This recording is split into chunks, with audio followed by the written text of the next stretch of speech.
bugün yeni bir temel prensip keçəcəyik.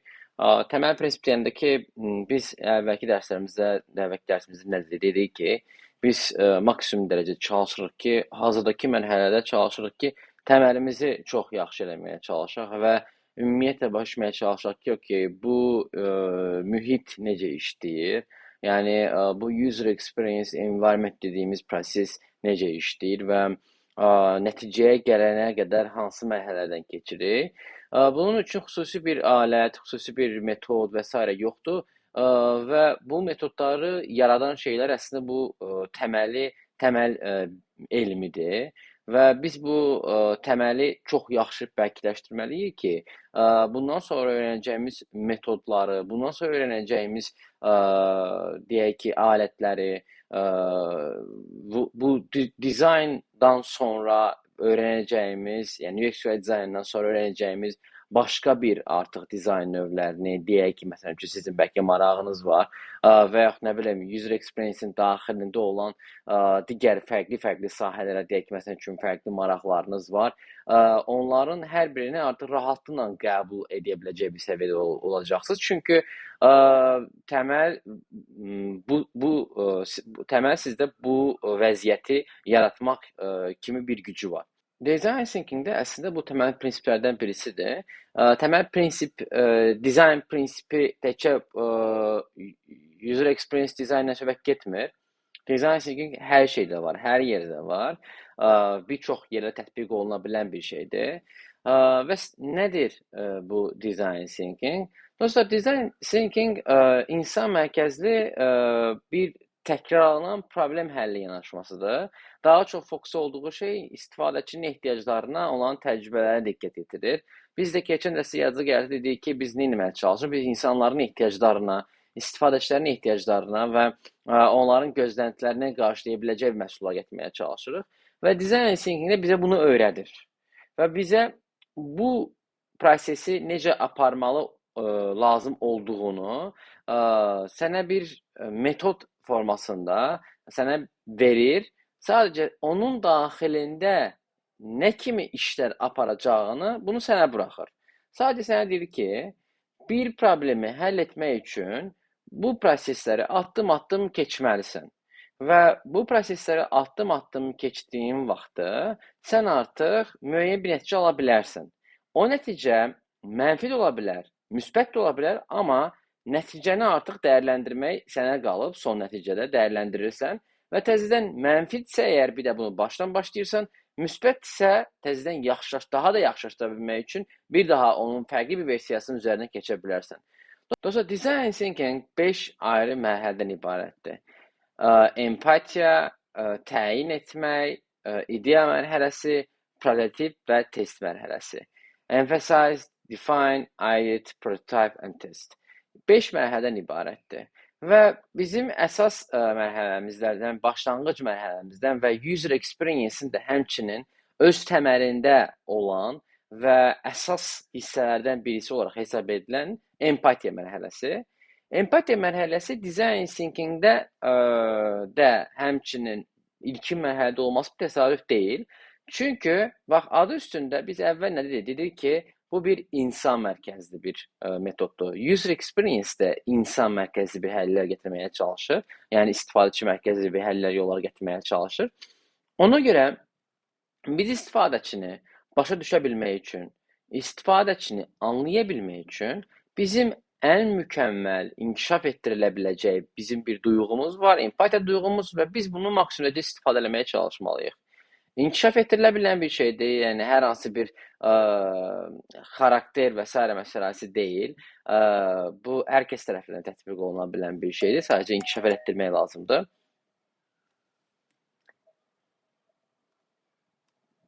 Okay. İnkişaf etdirilə bilən bir şeydir, hər hansı bir xarakter və ya hər hansı bir güc deyil.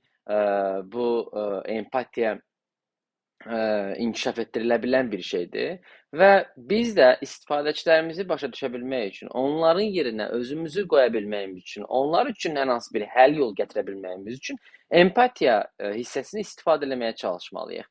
Empatiya bizə nə edir? Bizə istifadəçinin yaşadığı problemləri, onların tam olaraq o problemləri necə yaşadıqlarını anlaya bilməyimiz üçün və onların ehtiyaclarına başa düşə bilməyimiz üçün bir əlaqə qurmağa çalışır. Dostlar, empatiya mərhələsi daha çox istifadəçinin yaşadığı problemləri anlaya bilməyimiz üçün, onların həmin problemlərinin təcrübələrini öyrənə bilməyimiz üçün və onlarla bir əlaqə qura bilməyimiz üçün ehtiyac olan bir şeydir. Və həmin bu prosesdə biz istifadəçinin gözləntiləri və ehtiyaclarını da başa düşə bilirik. Müəyyən bir istifadəçi qrupunun müəyyən bir vaxtlarda bir problemləri ola bilir və biz onları həll yolları olaraq deyək ki, bir mobil tətbiq və yaxud hər hansı bir produktla, hər hansı bir məhsulla qabaqlarına çıxırıq. Amma sadəcə biz bir şey unutmayalım. Bilirsiniz nəyi? Bu problemlər həmişə var idi. Və indi biz bunları müəyyən bir digital həll yolları ilə bəlkə üstün örtə bilirik. Bəlkə də bunu həll edə bilirik hətta. Amma insanlar bunu bir vaxtlar başqa cür həll eləyirdi. Yəni biz bir digital bir həll yolu gətirməyə çalışırıqsa və ya innovativ bir həll yolu gətirməyə çalışırıqsa, biz birinci təməli düşünməliyik. Düşünməliyik ki, bəs həmin insan bu qədər inkişaf etməmiş bir texnologiyalar olduqda bu problemi necə həll eləyirdi? İnsanlar rayondan rayona, insandan insana pulu necə göndərirdilər? Ölkədən ölkəyə pulu necə göndərirdilər? İllərlə bank var idi. Okay, yəni illərlə mobil tətbiq var idi, yox idi. Okay. Gedirdilər banka həmin adamın adını verirdilər və s. və s. O adamın da başqa bir hesabı var idi, ona göndərirdilər və s. Həll olurdu mu problem? Və yaxud nə bilim daha da köhnə versiyası və s. Həll olurdu, düzdürmü? Okay. Və yaxud nə bilim transport, kart olmadığı vaxtda nə edirdilər? Okay, qəpik istifadə edirdilər. Qəpik olmadığı vaxt nə edirdilər? Okay, müəyyən bir kartçıqlar alırdılar, girdilər oradan ancaq o kartçıqla onu istifadə edirdilər və s. və s. Yəni bir şəkildə bunlar istifadə olunurdu və bunlar həll yolu kimi təklif olunmuşdu və bu qəbul edilən idi. Və biz bu problemləri neynədik? Biz bu problemləri görürdük və başqaları da bunu görürdü. Sadəcə onlar neynədir? Onlar dedi ki, biz sizin işinizi asanlaşdırmaq üçün artıq gəlib kartçıq almağınıza ehtiyac yoxdur. Yəni kağız şəkil almağınıza ehtiyac yoxdur. Birbaşa qəpiyi ata bilərsiniz deyək ki, okey, qəpiyi ata bilərsiniz. Okay, onda bu bir problem deyil, həll yoludur, super, əla. Sonra dedi ki, indi gəlin jeton təklif edirəm sizə, jeton alın, jetonlar alın. Sonra o jetonları istifadə eləyin transportda. Okay, bu da müəyyən bir həll yollardır ki, artıq mənim bir jeton əvvəldən təminləmiş olacağam və o jetonları istifadə eləyəcəm. Okay, sonra dedi ki, o jeton yığınıyla uğraşmayın. Gəlin sizə bir dənə kart əlavə verək, bir dənə kart verək, ancaq o kartla istifadə, həm də kaşlokunuzu rahat gəzdirərsiniz və s. Okay, bu da bir problem idi və bunu da həll elədik. Həll yolu kimi qəbul edildi, xoşbəxt olundu, istifadəçi xoşbəxt olundu. İndi isə nə deyirik? Deyirik ki, okay, bunu bir mobil tətbiqə daşıyaq, mobil tətbiqdən istifadə eləyək, rahatlıqla belə istifadə eləyək.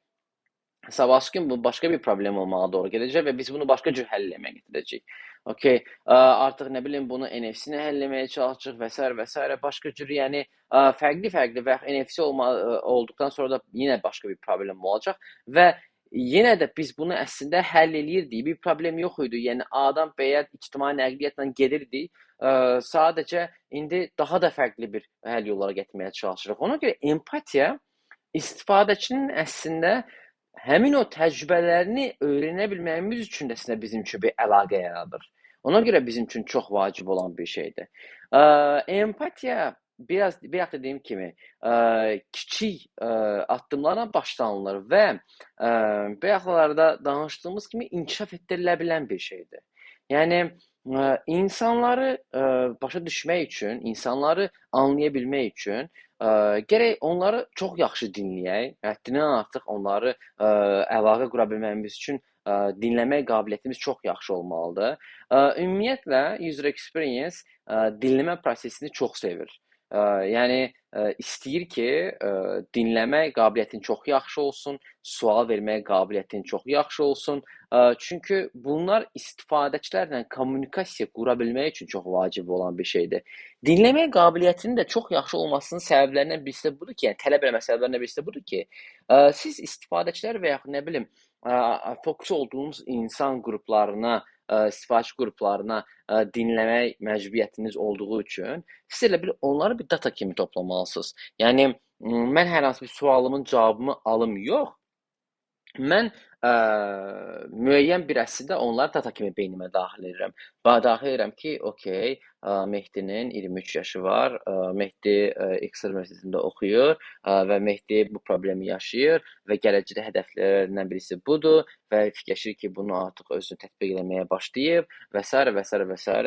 Keçdim Nərminəyə, Nərmin belə bir insandır, belə bir həyatı var, buradan gəlib, bunu eləmək istəyir və s. Bu adamların hər birinin, dostlar, hər birinin yanaşmaları, hər birinin fikirləri bir-birindən çox fərqlidir. Və biz bu adamların fikirlərini, yanaşmalarını hər bir data kimi biz beynində saxlamalıyıq. Və ona görə aktiv dinləmə bacarığımız çox yaxşı olmalıdır. Və bu biraz inkişaf etdirilə bilən bir şey olduğu üçün biraz vaxt lazımdır bunun üçün.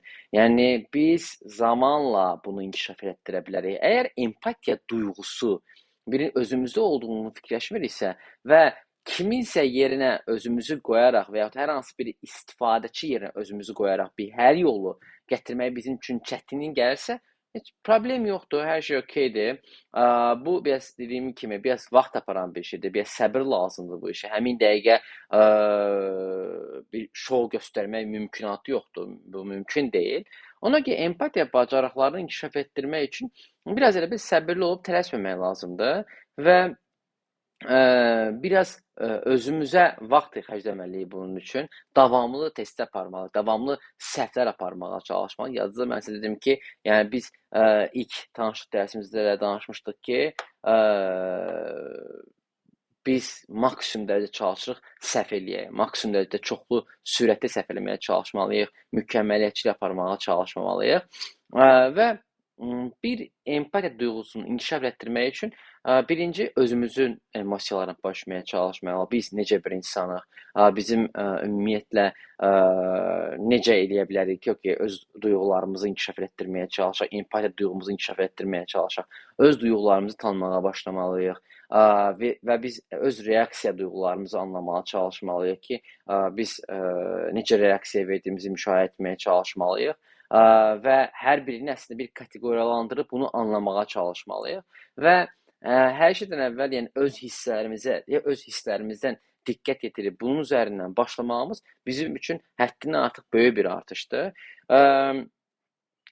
Deməli dostlar, define hissəsində isə, yəni müəyyən etmək hissəsində isə biz artıq empatiya mərhələsini aldığımız o bütün topladığımız bütün fikirləri, fikirləşdiyimiz hansı ki, həmin şəxs haqqında biz fikirləşdik, necə bir duyğuya sahibdir, necə bir şəxsə sahibdir və artıq onlar haqqında bir müəyyən bir define progressə giririk ki, və biz artıq həmin insanın, yəni bir mövzu adı altında fikirləşdiyimiz həmin insanın bir problemini aydınlaşdırmağa çalışırıq. Məsələn, bir dənə nümunə verim. Məsələn üçün fikirləşirik ki, bir şirkətimizdə, yəni şirkətdə layihələrin vaxtında tamamlanmaması və buna görə də müştəri məmnuniyyətinin azalması problemlə qarşılaşırıq və ümumiyyətlə biz bu problemi təyin etmək üçün ümumiyyətlə nə edərik? Define hissəsində əslində bunun üzərindən gedə bilərik. Məsələn, biz bu problemi necə təyin edə bilərik ki, əsas səbəb nədir? Okey. Baxaq görək, məsələn, şirkətin layihənin vaxtında tamamlanmaması deyə bir problemimiz var. Biz bunu necə həll edə bilərik? Həll yolu bir, deyək ki, əsas problemi yaradan şəxsi çağırıb onunla danışmaq. Okey, bunu həll olaraq yazaq, problem olaraq yazaq, deyək ki, o adam problemdir. İkinci, şirkətdəki əməkdaşları günahkar hesab eləmək, bu da bir problemdir. Okey, onların doğru çalışmaması və s. vaxtında bitirməməsi və s. Okey, amma design thinking daxilindəki olan define hissəsi sənə nə verir? Sənə deyir ki, Bir problemin əsas ə, bünövrəsini tapa bilmək üçün birinci müşahidə elə, sonra sual ver, sonra onun təsirini tap və səbəbini araşdır. Yəni bu o deməkdir ki, bir şirkətdəki layihələrin vaxtının tamamlanmaması ə, probleminin tapa bilmək üçün sən birinci müşahidə eləməlisən, baxmalısan ki, okey, bəlkə də şirkətdə çalışan əməkdaşların maaşlarla əlaqədar olan bir problem var və yaxud nə bilim şirkətin location ilə əlaqədar olan bir problem var. Layihələrin vaxtında tamamlanmaması bəlkə də bu bizim bu havaya mənfi bir təsir verir. Üçüncü halda ola bilər ki, məsələn, bizim istifadə etdiyimiz hər hansı bir task management toolunda bir problem var. Bəlkə də bu özü bir problemdir və s. Bunu özümüz əvəzləsək, bəlkə də bu bizim performansımızı artıra bilər, əməkdaş performansımızı artıra bilər və s. Bunu anlaya bilmemiz üçün biz anlamalıyıq ki, bu kimdən qaynaqlana bilər, ki, hansı bir komandalardan qaynaqlana bilər və onlardan sual verməyə çalışmalıyıq ki, səncə biz bunu inkişaf etdirə bilməyimiz üçün, vaxtın tamamlana bilməsi üçün nə etməliyik? Və onlardan müəyyən bir təklif alırıq. Deyirik ki, bax bu problem ola bilər, bu problem ola bilər, bu problem ola bilər və başlayırıq bunun səbəbini araşdırmağa. Səbəbini araşdırma prosesində isə bizim artıq əlimizdə bir problemlər var. Yəni fərqli-fərqli empati etdiyimiz şəxslərdən müəyyən bir problemlər əldə etmişik və artıq biz girdik ideation hissəsinə, yəni ideya hissəsinə. İdeya hissəsində biz maksimum dərəcədə çalışırıq çoxlu tez-tez beyin fıtrasını aparmağa və ya buna bənzər ola biləcək bir ideya üsulları ki var. Elə brainstorming özüdür, brainwriting özüdür və yaxud buna bənzər ola biləcək mind mapping var. Bu da həmçinin ideya üsullarından birisidir. Və bu üsullarda istifadə edərək və yaxud buna bənzər ola biləcək üsullardan istifadə edərək maksimum dərəcədə çoxlu ideyalar təkmilləşdirməyə çalışırıq. Və ideya elə bir şeydir ki, ideya üzərində düşünülə biləcək bir şey deyil. Üzərində düşünüləcək bir şey varsa, bu artıq müəyyən bir dəstəklərin yardımı ilə hazırlanmış bir ideya olur və yaxud bir ilhamlanmaqdan da gətirib çıxarır. Məsələn, ağlımıza bir fikir gəldi. Deyək ki, bu fikrin müzakirəsini aparırıq və istəyirik ki, bunun üzərinə bir ideya tapmağa çalışaq. Sən deyirsən, mən deyirəm, komandalaşımız daxilində 20 dəqiqə ərzində bir ideyalar çıxarmağa çalışırıq ortaya. Və dostlar, sabaha qədər vaxtımız var. Sabah qədər fikirləşsin dediyimiz vaxtı. Əgər ideyalarımızın sayı çoxalırsa, böyük ehtimal ki,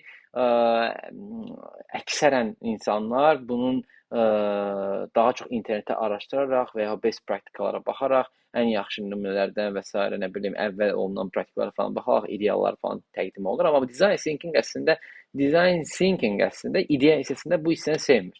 Yəni, ümumiyyətlə bu ola bilər, ideya ola bilər, yəni ideya parçası hesab edilə bilər, amma design thinking belə şey sevmir. Design thinking ideyanın tez bir zamanda ərsəyə gəlməsini xoşlayır.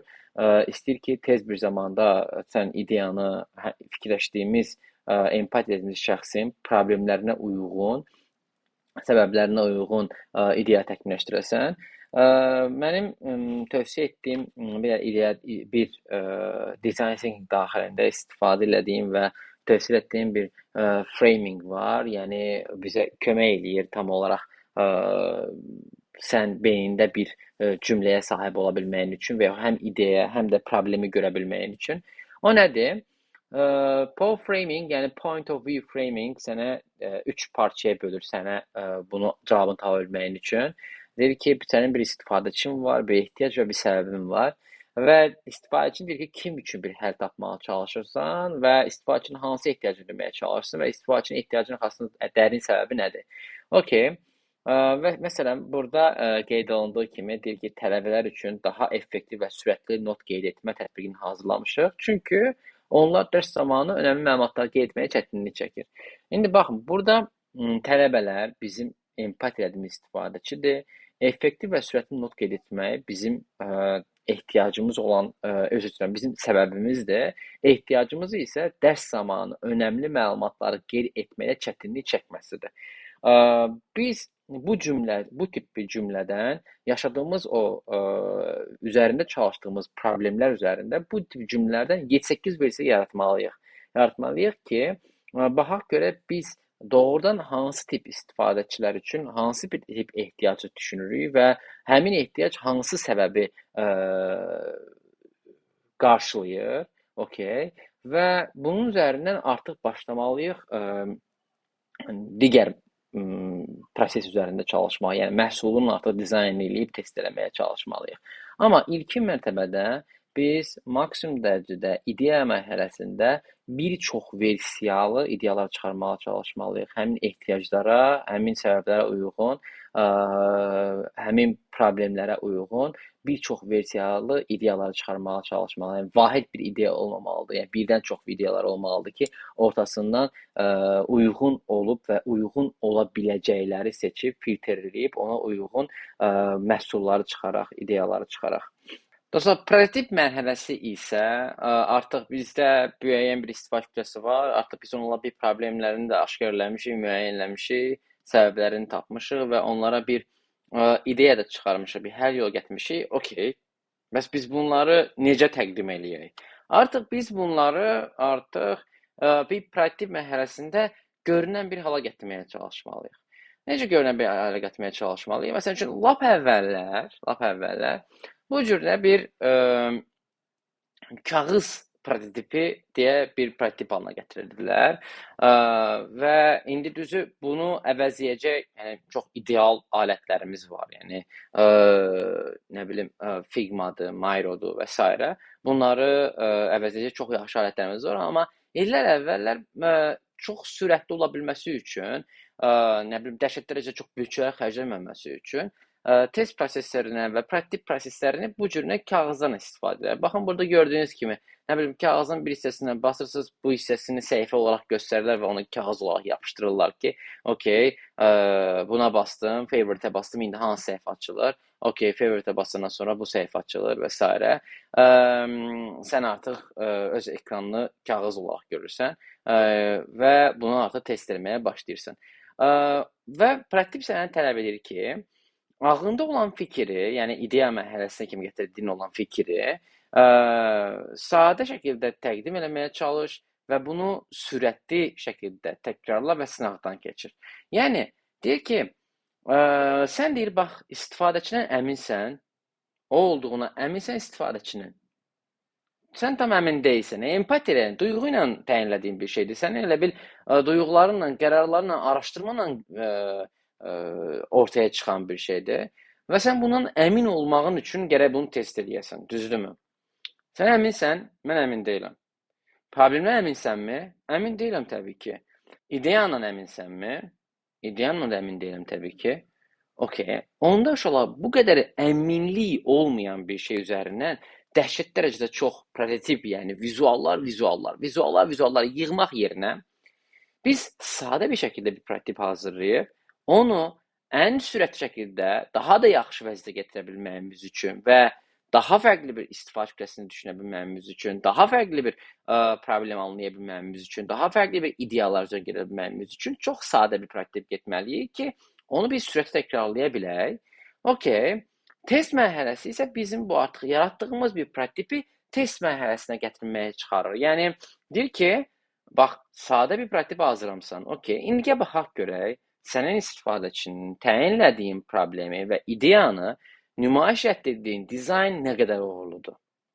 İstifadəçi artıq bunu, problemini sənin təyinlədiyin ideya şəklində anlaya bilibmi və onu həll yolu olaraq görə bilirmi? Hər şey onun üçün çoxmu yaxşıdır və onu başa düşə bilirmi? Gəl ona baxaq.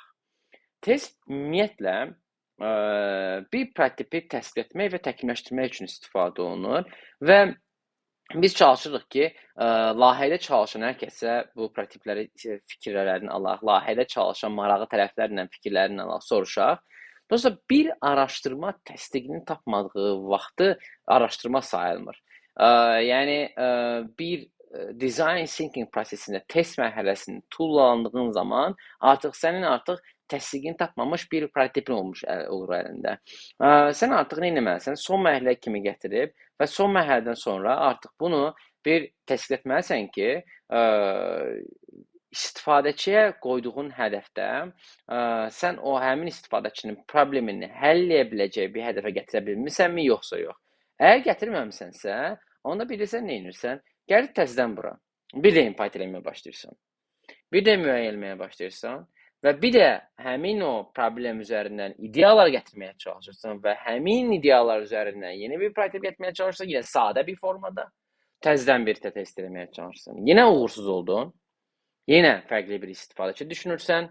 Onun kim olduğunu anlamağa çalışırsan.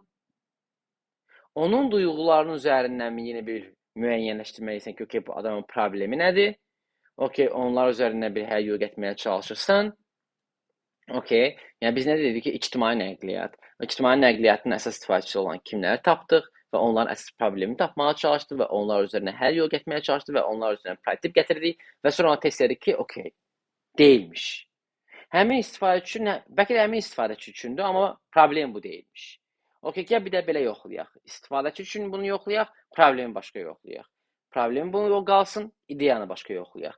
Bu çox qısa bir müddət ərzində olmalıdır. Maksimum çox qısa bir müddət ərzində olmalıdır. Test bizə nə üçün lazımdır? Dostlar, test bizə maksimum dərəcədə tez bir zamanda nəticə ala bilməyimiz üçün lazımdır.